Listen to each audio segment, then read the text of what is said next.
Beginilah kondisi arus lalu lintas di sejumlah ruas jalan di kawasan penerapan sistem lalu lintas satu arah atau one-way traffic saat malam hari. Berdasarkan pantauan PAL TV, arus lalu lintas di kawasan Jalan Angkatan 45 ini terpantau ramai lancar, bahkan lebih lancar dibanding sebelum diterapkan sistem one-way.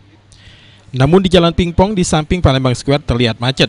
Hal ini dikarenakan banyaknya kendaraan yang berjalan berlawanan arah, baik mobil maupun motor. Sementara arus lalu lintas di Simpang 5 DPRD Sumsel juga terlihat ramai lancar.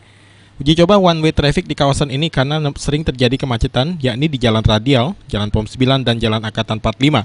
Jalan Radial dijadikan satu arah, yakni dari satu arah Simpang 5 DPRD Sumsel ke Simpang PIM.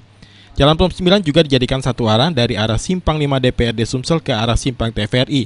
Sedangkan Jalan Angkatan 45 juga dijadikan satu arah, yakni dari Simpang Sumpah Pemuda hingga ke Simpang DPRD Sumsel. Namun sistem one-way traffic ini masih uji coba. Pihak kepolisian dan Dinas Perhubungan akan terus mengkaji uji coba ini dan mencari rute terbaik.